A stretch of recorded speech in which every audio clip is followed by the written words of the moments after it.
আরও একটা প্রশ্নে আসবো, 34 বছরের লড়াই, তারপরে ক্ষমতায় এলো তৃণমূল কংগ্রেস।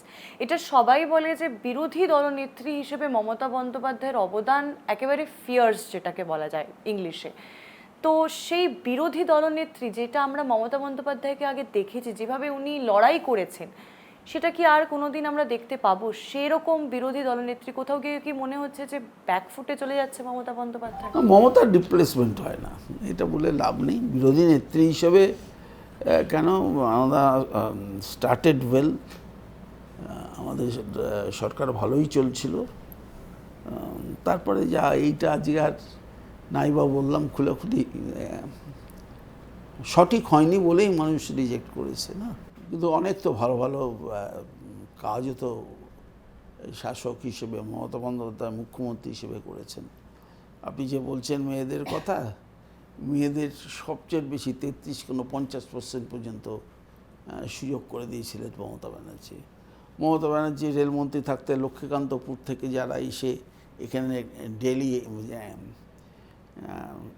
সংসারে কাজে হেল্প করত, তাদের বিনা পয়সায় রেলের টিকিট করে দিয়েছিলেন। তো মমতা ব্যানার্জি একে ভুলে যায় যে মমতা ব্যানার্জি সচিত্র পরিচয়পত্রের জন্য মার খেয়েছেন, আমাদের কর্মীরা গুলি খেয়েছে। আইনের জেলে পুলিশ কাস্টাডিতে মারার বিরুদ্ধে তিনি আবার ধর্নায় ওই কেসি দাসের ওখানে বসেছিলেন।